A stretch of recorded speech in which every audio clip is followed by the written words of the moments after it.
Hello students and welcome back to Roshan engineering hub. आज की video से हम स्टार्ट करने वाले एक नए टॉपिक को, that is system of linear equation and their solution. आज की वीडियो में हम सिर्फ इसके बेसिक को समझेंगे कि सिस्टम ऑफ लीनियर इक्वेशन क्या होता है, ये कितने टाइप्स के होते हैं और इसको सॉल्व करने की कितनी मेथड्स होती हैं। ठीक है, तो चलिए स्टार्ट करते हैं। सबसे पहले हम बात करते हैं कि लीनियर इक्वेशन क्या होती है। लीनियर इक्वेशन हमारे पास में एक ऐसी इक्वेशन होती है जिसमें वेरिएबल्स की पावर सिर्फ 1 होती है।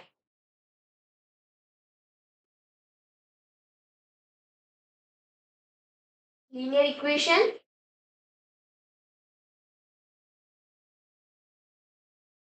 equation in which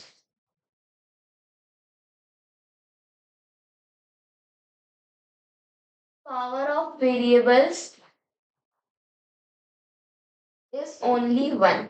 तो ऐसी इक्वेशन जिसमें हमारे पास में वेरिएबल्स की पावर क्या हो, सिर्फ वन हो, उनसे हम कहते हैं लीनियर इक्वेशन। ना उसमें स्क्वायर होना चाहिए, ना क्यूब होना चाहिए, ना ही दो वेरिएबल्स मल्टीप्लाई में होना चाहिए। ठीक है, लाइक एक्स स्क्वायर हो, एक्स क्यूब हो या एक्स वाई हो, ये सब अलाउड नहीं है। ठीक है, स्क्वायर में नहीं होना चाहिए, क्यूब में भी नहीं होना चाहिए, दो वेरिएबल्स मल्टीप्लाई में भी नहीं होना चाहिए। इनकी पावर क्या होना चाहिए, सिर्फ वन होना चाहिए। ठीक है, समझ में आया लीनियर इक्वेशन क्या होता है। इसके एग्जांपल भी देख लेते हैं।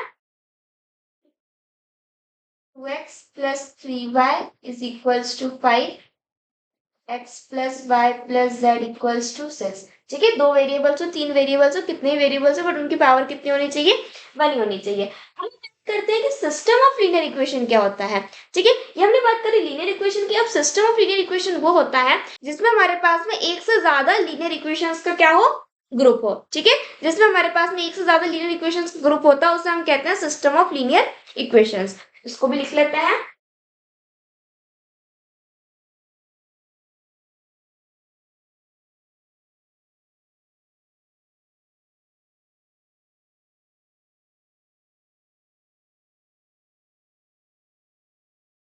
A set of two or more linear equations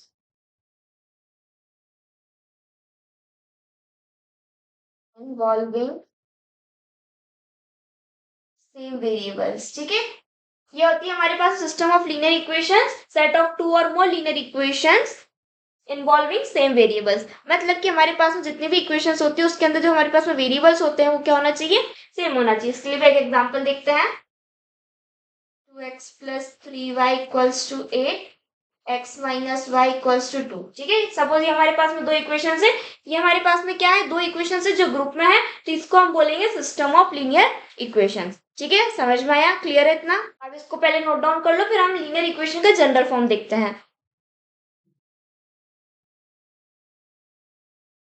linear equation general form क्या होता है वो देखते हैं।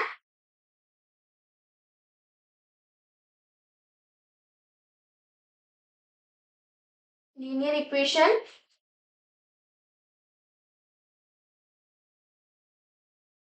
General form a11 x1 plus a12 x2 plus a13 x3 plus dash dash a1n xn equals to b1। ठीक है, ये हमारे पास में हमारा लीनियर इक्वेशन का एक जनरल फॉर्म होता है। अभी हम यहाँ पर स्टडी कर रहे हैं सिस्टम ऑफ लीनियर इक्वेशंस, तो हमारे पास में यहाँ पर एक से ज्यादा लीनियर इक्वेशंस का ग्रुप होगा। तो सपोज हमारे पास में सेकंड क्या होगी, a21 x1 plus a22 x2 plus a23 x3 up to a2n xn and b2। ठीक है, क्लियर। ऐसे यहाँ पर हमारे पास में इनफाइनाइटली इक्वेशंस हो सकती हैं। an1 x1 plus an2 x2 plus an3 x3 and up to an xn equals to bn। तो ये यहाँ पर हमारे पास हमें सिस्टम ऑफ लीनियर इक्वेशंस मिल गई। अब यहाँ पर देखते हैं, देखो where a11 a12 A21, A22, AN1, AN2, ये सब हमारे पास में क्या है? These are the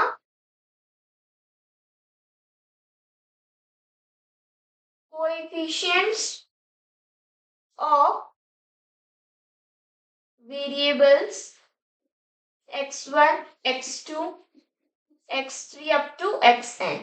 ठीक है, ये जो हमारे पास में a11 है, a21 है, an1 है, a12, ये सब हमारे पास में क्या है? कोएफिशिएंट्स है किसके? ये वेरिएबल्स के। ठीक है, x1, x2, x3 इन सब के क्या है? ये कोएफिशिएंट्स हैं। ठीक, क्लियर? अब यहाँ पर b1, b2, bn ये सब क्या है? b1, b2, b3 up to bn, ये सब क्या है यार? Constants that are right hand side of equations। ठीक है, ये हमारे पास में कांस्टेंट होते हैं जो हमारी इक्वेशन के क्या होते हैं? इक्वल टू में राइट हैंड साइड पर होते हैं। ठीक है, क्लियर है? समझ में आया? इसको नोट डाउन कर लो ना। तो आप बात करते हैं कि जो हमारे पास में सिस्टम ऑफ इक्वेशन है, इनको मैट्रिक्स के फॉर्म में कैसे लिखते हैं। चलिए देखते हैं।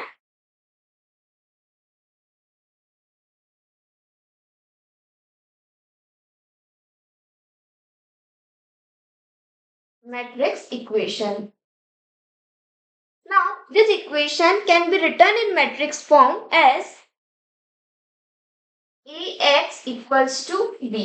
ये हमारे पास में जनरल फॉर्म होता है इक्वेशंस को मैट्रिक्स के फॉर्म में लिखने का, जहां पर हमारे पास में इसको देखते हैं where a equals to a हमारे पास में क्या होता है? कोएफिशिएंट्स मैट्रिक्स, और x क्या होता है?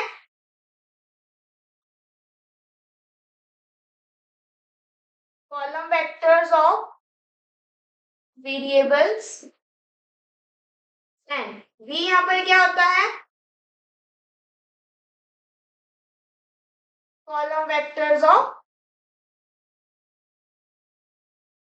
कांस्टेंट्स। ठीक है, ये हमारे पास में जनरल फॉर्म होता है हमारी इक्वेशंस को मैट्रिक्स के फॉर्म में लिखने का, ax इक्वल्स टू b, जहां पर a हमारे पास में क्या होता है? ये होता है हमारे पास में मैट्रिक्स कोएफिशिएंट्स का। देखो यहाँ पर हमने कोएफिशिएंट्स देखे थे, ये सब हमारे पास में क्या होते हैं? a11, a12, a21, ये सब के हमारे पास क्या होते हैं? कोएफिशिएंट्स होते हैं। तो इनका जो मैट्रिक्स होता है वो होता है हमारे पास में a। अब यहाँ पर हमने x के बोला कॉलम वेक्टर्स ऑफ वेरिएबल्स। अब वेरिएबल्स हमने यहाँ पर क्या देखे? ये सब हमारे पास में x1, x2, x3 ये सब क्या थे? हमारे पास वेरिएबल्स है। तो ये x हमारे पास में क्या होता है? कॉलम वेक्टर होता है हमारे वेरिएबल्स का। देन v क्या होता है? Column vector of constant. Constant हमने देखे वो क्या होता है? b1, b2, b3, ये सब जो हमारे पास में right hand side of equations में होती है, ये सब क्या होते हैं? हमारे पास में कांस्टेंट्स होते हैं। ठीक है, क्लियर है? तो इसको भी हम कॉलम वेक्टर्स के फॉर्म में ही लिखते हैं। अब इसको यहाँ पर देख भी लेते हैं, इसको रब कर देते हैं। ये क्या होता है हमारे पास में? देखो a11, a12, a13 and a1n, a21, a22, a23 up to a2n and an1, an2, an3 up to ann। ठीक है, ये हमारे पास में क्या हो गया? a हो गया। देन अब x हमारे पास में क्या होता है? कॉलम वेक्टर होगा हमारे पास में वेरिएबल्स का, x1, x2, x3 up to xn। ठीक है, और यहाँ पर हमारे पास में b क्या होगा? b हमारे पास में कॉलम वेक्टर होगा कांस्टेंट्स का। कांस्टेंट हमारे पास में क्या थे? b1, b2 up to bn। ठीक है, क्लियर है? ये हो गया हमारे पास में ax इक्वल्स टू b का फॉर्म। इसको हम इस तरह से लिख सकते हैं। एक काम करते हैं, इसको एग्जांपल से भी समझ लेते हैं। 2x plus 3y equals to 8, x minus y equals to 2। ठीक है, अब सपोज ये हमारे पास में एक एग्जांपल गिवन है, इससे हमें a, x और b की वैल्यू को फाइंड करना है। तो हम a को मैट्रिक्स कैसे बनाएंगे? देखो a यहाँ पर क्या होगा? ये हमारे पास में वेरिएबल्स है x, y। ठीक है, x, y यहाँ पर हमारे पास में दो वेरिएबल्स है। अब हमें इनके कोएफिशिएंट्स का मैट्रिक्स बनाना है। यहाँ पर हमारे पास में x का कोएफिशिएंट क्या है? 2। यहाँ पर y का कोएफिशिएंट क्या है?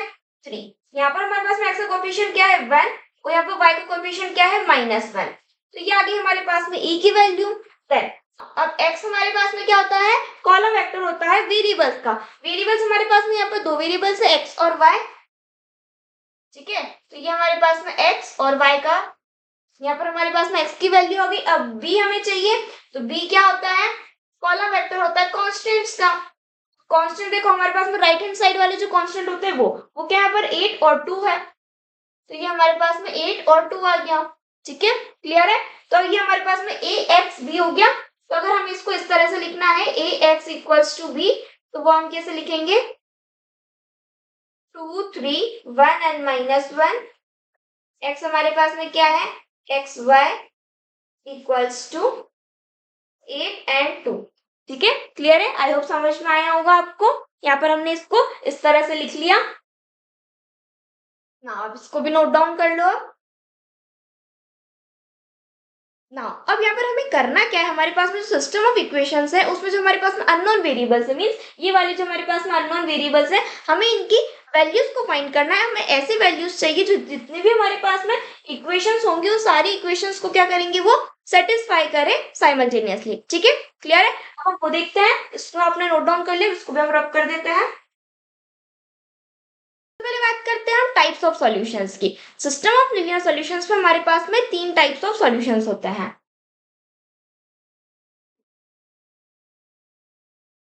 There are three types of solutions, ठीक है। जो पहला टाइप होता है वो होता है यूनिक सॉल्यूशन, ठीक है। तो यूनिक सॉल्यूशन हमारे पास में कैसा सॉल्यूशन होता है जिसमें हम लीनियर इक्वेशंस को जब सॉल्व करते हैं तो उसका सिर्फ हमारे पास में एक ही पॉसिबल सॉल्यूशन हमें मिलना चाहिए, ठीक है। और ये जो हमारे पास में यूनिक सॉल्यूशन होता है ये हमेशा हमारे पास क्या होता है, एक कंसिस्टेंट सॉल्यूशन देता है, ठीक है। It is always gives a consistent solution. इसका एग्जांपल भी देखते हैं, 2x plus y equals to 5, x minus y equals to 1, ठीक है। सपोज ये हमारे पास में सिस्टम ऑफ लीनियर इक्वेशंस है। अगर हम इसको सॉल्व करते हैं तो हमारे पास में क्या वैल्यूज आएंगे, देखो 2x plus y equals to 5 और x minus y equals to 1 है। यहाँ से हमारे पास में y से y ये कैंसिल हो जाएगा, यहाँ पर क्या बचेगा 3x equals to 6। x की वैल्यू हमारे पास में यहाँ से क्या आ जाएगी 2 आ रही है, ठीक है। और y की वैल्यू हम यहाँ से निकाल लेते हैं, x की वैल्यू यहाँ पुट करेंगे तो ये 2 minus y equals to 1, y को उधर साइड ले जाएंगे तो ये क्या हो जाएगा y इक्वल्स टू 2 माइनस 1। तो y की वैल्यू हमारे पास क्या मिल रही है, 1 मिल रही है। मींस यहाँ पर हमारे पास में x और y की वैल्यू क्या आ रही है 2, 1। तो यहाँ पर हमारे पास में सिर्फ हमें क्या मिल रहा है, एक यूनिक सॉल्यूशन मिल रहा है इस पर्टिकुलर इक्वेशंस का, ठीक है, क्लियर है। तो इसमें हमारे पास में इसका क्या होगा, एक यूनिक सॉल्यूशन होगा, ठीक। नाउ नेक्स्ट सॉल्यूशन की बात करते हैं।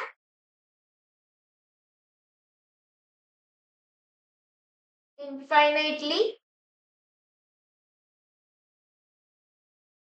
मैनी सॉल्यूशन, ठीक है। सेकंड टाइप ऑफ सॉल्यूशन होता है हमारे पास में मैनी सॉल्यूशंस का। फर्स्ट टाइप होता है यूनिक सॉल्यूशन हो, देन सेकंड होता है हमारे पास में बहुत सारे सॉल्यूशंस हो। इसका भी एक एग्जांपल देख लेते हैं। Example x plus y equals to 2 and 2x plus 2y equals to 4। Suppose ये हमारे पास में सिस्टम ऑफ लीनियर इक्वेशंस है। अब अगर हम इसको सॉल्व करते हैं तो इसको हम कैसे सॉल्व करेंगे, काम करते हैं ये वाली इक्वेशन को हम 2 से डिवाइड कर देते हैं, ठीक है। 2x plus 2y equals to 4, इसको जब हम 2 से डिवाइड करेंगे तो यहाँ पर हमें क्या मिल रहा है, x plus y equals to 2। अब ये भी हमारे पास में x plus y equals to 2 और ये भी हमारे पास में क्या है x plus y equals to 2 ही है। अगर हम इसको सॉल्व करेंगे तो हमारे पास में बहुत सारे ऐसे सॉल्यूशंस आ सकते हैं, बहुत सारी x और y की वैल्यूज आ सकती हैं जो इस इक्वेशन को हमारे पास क्या करेंगी, सेटिस्फाइड करेंगी, ठीक है। तो इसलिए हमारे पास में इसका सॉल्यूशंस क्या आएंगे, मैनी सॉल्यूशंस आएंगे, ठीक है। तो ऐसी इक्वेशंस इसके हमारे पास में एक से ज्यादा सॉल्यूशंस आते हैं, वो इसके लिए हमारे पास में क्या होते हैं, इनफाइनाइटली मैनी सॉल्यूशंस होते हैं, ठीक है। और ये वाली जो हमारे पास में इक्वेशंस होती हैं वो भी हमारे पास में क्या होती हैं, कंसिस्टेंट इक्वेशंस होती हैं, ठीक है। उसका भी हमारे पास में सॉल्यूशंस होते हैं, वो क्या होता है, कंसिस्टेंट सॉल्यूशंस होता है। ये होती है हमारे पास में दो टाइप ना। अब थर्ड टाइप जो होता है वो होता है, इसको हम यहाँ पर लिख लेते हैं, that is a no solution, ठीक है। नो सॉल्यूशन जिसको हम बोलते हैं inconsistent solution.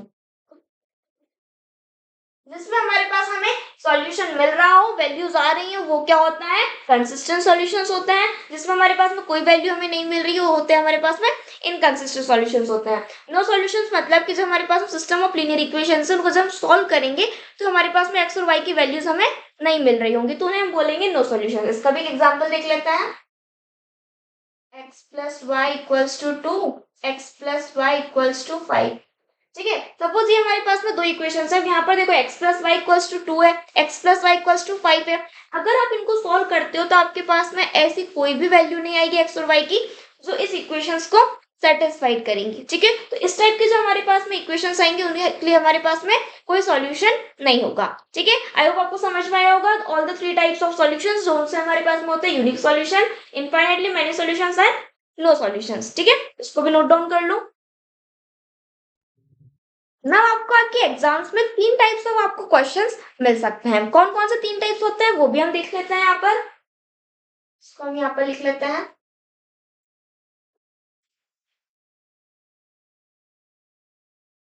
Three types of questions. अब कौन कौन से क्वेश्चंस होते हैं देखो। पहला टाइप तो आपको आपके जो एग्जाम्स में आ सकता है वो आता है कि find the values of unknown variables. जो भी हमारे पास में अननोन वेरिएबल्स होते हैं इक्वेशंस में, लाइक एक्स वाई जेड, जो से वेरिएबल्स अननोन वेरिएबल्स, उसके आपको वैल्यूज फाइंड करनी है। ठीक है, फर्स्ट काइंड होता है find values of unknown variables. ठीक है, लाइक एक्स वाई जेड, जो भी हमारे पास वेरिएबल्स है उनकी क्या करना है, हमें वैल्यूज फाइंड करना है। ये होता है हमारे पास फर्स्ट टाइप ऑफ क्वेश्चन। ना सेकंड टाइप ऑफ क्वेश्चन जो आता है वो होता है find equation have unique many और नो सॉल्यूशंस। ठीक है, जो हमारे पास सेकंड टाइप ऑफ क्वेश्चन आता है वो आता है कि आपको इक्वेशंस गिवन होंगी, लाइक इस टाइप के आपको इक्वेशंस दे रखे होंगे। आपको बताना होगा कि ये जो इक्वेशंस है वो हमारे पास में यूनिक सॉल्यूशन दे रखी है, मैनी सॉल्यूशन दे रखी है, नो सॉल्यूशन दे रखी है। ठीक है, तो ये हमारे पास सेकंड टाइप होता है। थर्ड टाइप एक और होता है जिसमें आपको बोलता है test the consistency of the following equations. ठीक है, आपको इक्वेशंस गिवन होंगे और आपको बोला है कि उनकी कंसिस्टेंसी को चेक करो। जब आप इक्वेशंस को सॉल्व करोगे तो अगर उसमें आपको यूनिक सॉल्यूशन मिल रहा है तो आप बोलोगे जो हमारी इक्वेशन है वो क्या है, कंसिस्टेंट सॉल्यूशन दे रखी है। देन अगर मैनी सॉल्यूशन होंगे तब भी कंसिस्टेंट होगी, और अगर कोई से भी सॉल्यूशन नो सॉल्यूशन देगी तो वो क्या होंगी, इनकंसिस्टेंट होगी। ठीक है, क्लियर है। तो ये हमारे पास में थ्री टाइप ऑफ क्वेश्चंस होते हैं जो आपको आपके एग्जाम्स में मिल सकते हैं। ठीक है, क्लियर है, इसको भी आप नोट डाउन कर लो।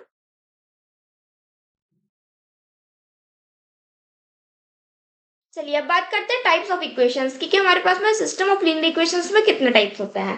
ठीक है,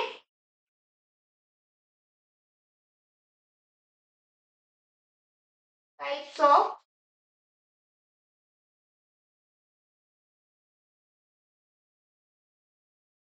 सिस्टम ऑफ लीनियर इक्वेशंस। हमारे पास में दो types of system of linear equations होता है। There are two types of equations. पहला टाइप जो होता है वो होता है non homogeneous equation.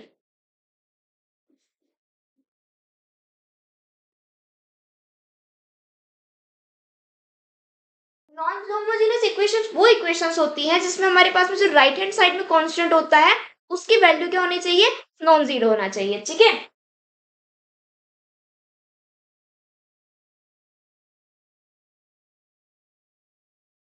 Right hand side constant must be non zero. ठीक है, तो ऐसी इक्वेशन जिसके हमारे पास में राइट हैंड साइड में जो कांस्टेंट होते हैं अगर वो नॉन जीरो होता है तो उस इक्वेशंस को हम बोलते हैं नॉन होमोजेनियस इक्वेशंस। मींस इसका जो हमारे पास में जनरल फॉर्म होता है वो क्या होता है, ax equals to b।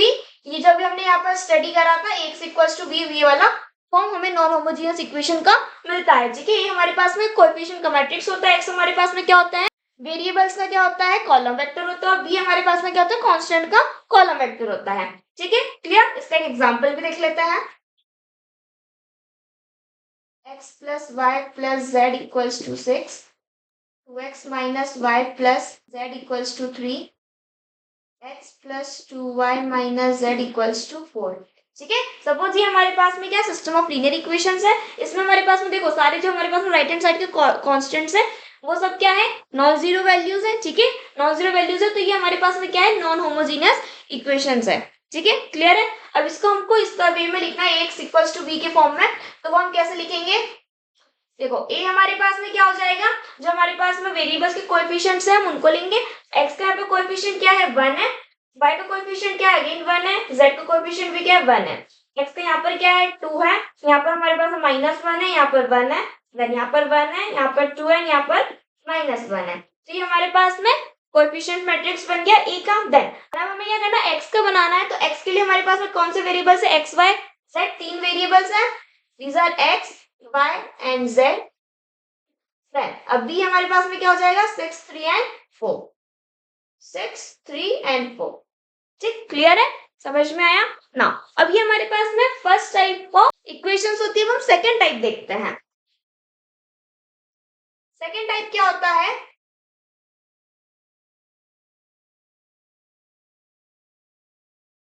Homogeneous equations. तो होमोजेनियस इक्वेशंस क्या होती हैं, होमोजेनियस इक्वेशंस वो इक्वेशंस होती है जिसमें हमारे पास में राइट साइड में जो कांस्टेंट्स होते हैं वो क्या होना चाहिए, जीरो होना चाहिए।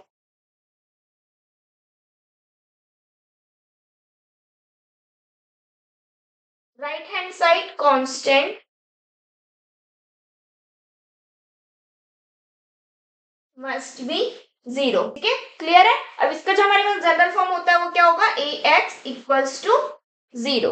इसके लिए भी एग्जाम्पल देख लेते हैं, वाले एग्जाम्पल ले लेते हैं, x plus y plus z equals to zero, 2x minus y plus z equals to zero, x plus 2y minus z equals to zero. तो यहाँ पर हमारे पास में e क्या हो जाएगा, again 1 1 1, 2 minus 1 1, 1 2 minus 1, and variables हमारे पास में क्या है, x y z है, और यहाँ पर हमारे पास में भी क्या हो जाएगा 0 0 एंड 0। ठीक है, तो इस टाइप ऑफ इक्वेशंस जो होती है वो क्या होती है हमारे पास में, होमोजेनियस इक्वेशन होती है। ठीक है, क्लियर है, इसको नोट डाउन कर लो। अब इन इक्वेशंस में जो हमारे पास में ये अननोन वेरिएबल्स है इनको हम सॉल्व कर इनकी वैल्यूज को कैसे फाइंड करते हैं वो हम इनके सेपरेट वीडियोस में देखेंगे। इसके नॉन होमोजेनियस इक्वेशन और होमोजेनियस इक्वेशंस के दोनों के सेपरेट डिटेल वीडियोस बनाएंगे और उसमें इन दोनों को डिटेल में स्टडीज करेंगे विद एग्जांपल्स। ठीक है, तो अभी हमने सिर्फ इनका ओवरव्यू लिया है, बाकी हम आगे का डिटेल वीडियो में कवर करेंगे। ठीक है, नाउ इसको भी हम रब कर देते हैं और आगे बढ़ते हैं। नाउ यहाँ पर हम बेसिक्स में एक बात को और देख लेते हैं कि जो हमारे पास में इक्वेशंस होती हैं इनको सॉल्व करने के हमारे पास में कौन कौन से मेथड्स होती हैं।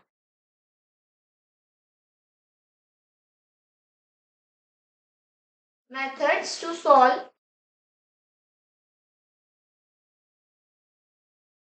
System of linear equations. जो हमारे पास सिस्टम ऑफ लीनियर इक्वेशंस होते हैं उनको सॉल्व करने के लिए हमारे पास में कौन कौन से मेथड्स होती हैं। बेसिकली यहाँ पर हमारे पास में तीन मेथड्स होती हैं जिनसे हम हमारी इक्वेशंस को सॉल्व करेंगे। वो क्या होती हैं, पहली मेथड होती है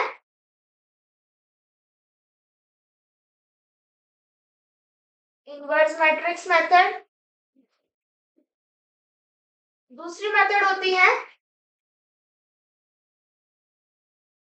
गॉस एलिमिनेशन मेथड,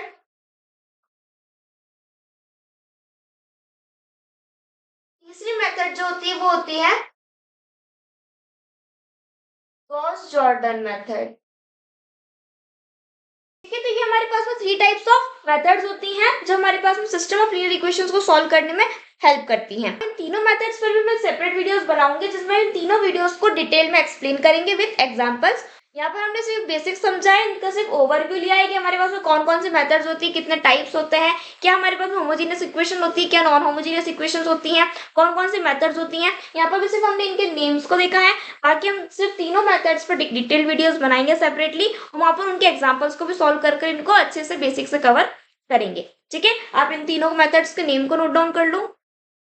नाउ तो आज की वीडियो में हमने सीखा कि सिस्टम ऑफ लीनियर इक्वेशंस क्या होता है, उसके कितने टाइप्स होते हैं, होमोजेनियस और नॉन होमोजेनियस इक्वेशंस क्या होती हैं, और सिस्टम ऑफ लीनियर इक्वेशंस को सॉल्व करने के लिए हमारे पास में कौन कौन सी मेथड्स होती हैं। अब इनका सिर्फ हमने आज ओवरव्यू लिया है, इनके इन सभी टॉपिक्स को हम आगे सेपरेट डिटेल्ड वीडियोस भी दिखेंगे। ठीक है, तो आज की वीडियो के लिए बस इतना ही। आई होप आपको वीडियो समझ आया होगा। आपको वीडियो कैसा लगा कमेंट करके जरूर बताएं। अगर वीडियो पसंद आया तो वीडियो को लाइक करो, चैनल को सब्सक्राइब करना ना भूलें। मिलते हैं नेक्स्ट वीडियो में, तब तक के लिए keep learning and keep growing. Thank you for watching.